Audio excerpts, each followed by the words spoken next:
ইয়াৰ আগতে কম্পেয়াৰৰ ওপৰত এটা প্ৰিপজিশনৰ ভিডিঅ' দিছিলো আৰু এইটো হৈছিল কম্পেয়াৰ টু। তো মই দেখাইছিলো যে আমি যেতিয়া ডিসিমিলাৰ অৰ্থাৎ বেলেগ বেলেগ বস্তু বৈসাদৃশ্য বস্তুৰ মাজত আমি তুলনা কৰো তাতে আমি কি লিখো কম্পেয়াৰ টু ব্যৱহাৰ কৰো। কম্পেয়াৰ ভাৰ্বৰ লগত আমি কি কৰো টু প্ৰিপজিশনটো ব্যৱহাৰ কৰো। তো তাতে আৰু এনে মই জাস্ট মুখেদি কৈছিলো যদি একই বস্তু হয় যদি সিমিলার বস্তু হয় তেতিয়াহলে আমি কি কৰো কম্পেয়াৰ উইথ প্ৰিপজিশন ব্যবহাৰ কৰো।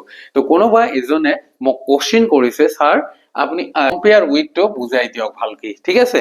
তো মই সেইটোৱে লৈ আহিছো কোশ্চেনটো কৰাৰ কাৰণে বহুত বহুত ধন্যবাদ। তো যেনেকুৱা মই ইয়াতে এটা এক্সাম্পল দিছো কম্পেয়াৰ সলমান খান ড্যাশ আমিৰ খান। আমি দুজন এক্টৰ হয় দুজন ব্যক্তি হয় হ্যাঁ দুজন মানুহ হয় এনেকুৱা নহয় যে দুজনে একে প্ৰফেশনৰ হ'ব লাগিব এইটো নহয় মানুহৰ লগত মানুহ, ঠিক আছে? ইয়াতে আমি Aamir Khan Salman Khan black black professional আমি ধরি ললো কি হয় মানুহ মানুহ হয়, ঠিক আছে? আমি একে বস্তু আমি তুলনা কৰিম তেতিয়া আমি ইয়াতে কি কৰিম কম্পেয়াৰ উইথ ব্যৱহাৰ কৰিম।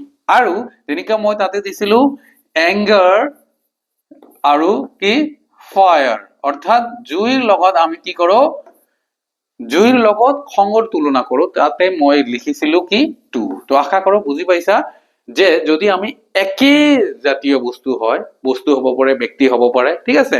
তো তেতিয়া আমি কি কৰিম সিমিলাৰ তো উইথ হ'ব ডিসিমিলাৰ তেতিয়া কি হ'ব টু হ'ব। তো আশা কৰো ভাল পাইছা বুজি পাইছা।